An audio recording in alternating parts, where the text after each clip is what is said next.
Today I'll be exploring parts of an old metals factory that was found in classified CIA documents. Unfortunately, the exploration was cut short by the on-site security. However, I was still able to explore some parts of the factory. Join me as I uncover clues about the history of this factory and answer the question of why this factory was found in classified CIA documents.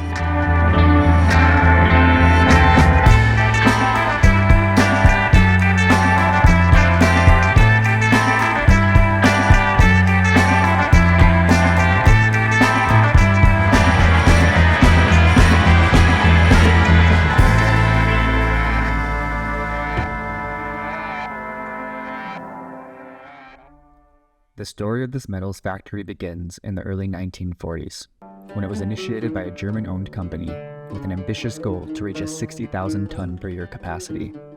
However, the turmoil of the Second World War delayed production until the early 1950s. The factory quickly met its goal and more, producing over 60,000 tons nearly 1 year since officially opening.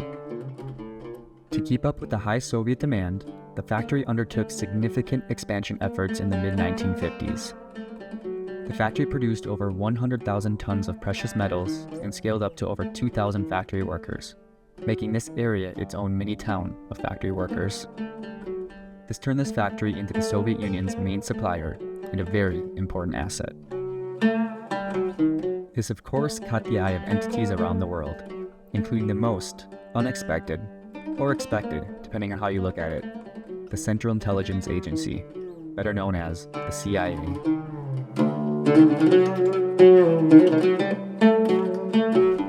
As the years rolled on, the factory's legacy became enshrined in CIA confidential document after confidential document, a true testament to its unforeseen importance in a chess game played on a global scale. These whispers of espionage added a layer of mystique to its history, a history that begins to come into focus as I unravel its threads through this exploration.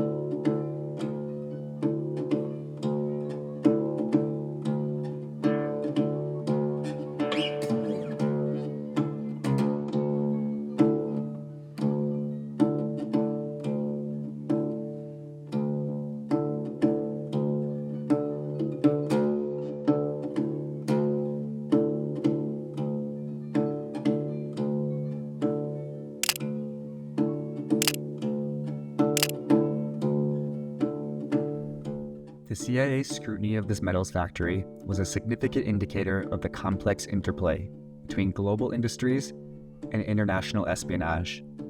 The classified documents contained comprehensive details, including precise maps of the factory's layout and its dimensions. They detailed the factory's history, enumerated the workforce at different times and their shift patterns, and even detailed which foreign nations contributed to the development of specific sections of this facility, suggesting a level of infiltration that goes beyond casual observation.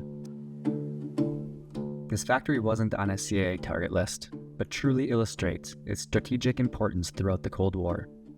It also highlights that industries do not merely contribute to economic landscapes, but also serve as a potential leverage points in the international security and espionage narratives.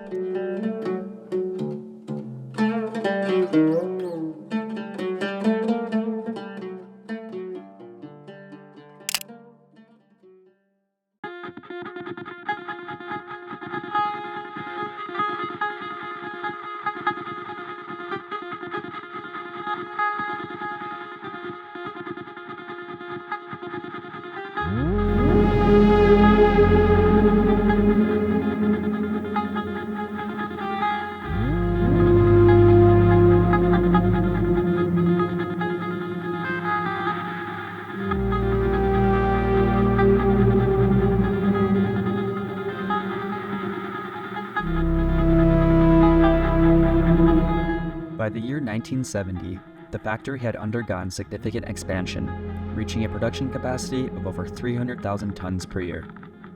By the mid-1980s, This facility was responsible for nearly half of the country's metal productions, marking it as a central player in the nation's industrial output.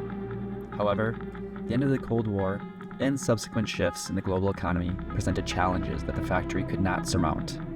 In the early 90s, the facility ceased operations due to sales difficulties, marking a significant shift in its operational focus.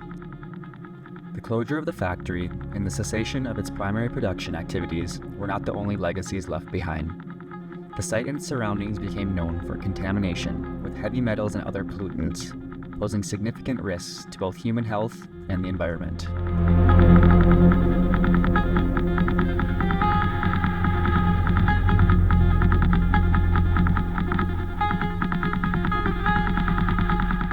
As the shadows of this once thriving factory lengthen into history, its legacy endures, not just in the silent echoes of its abandoned halls, but in the incredible mark it has left in the landscape and the community that once pulsed to the rhythm of its machines.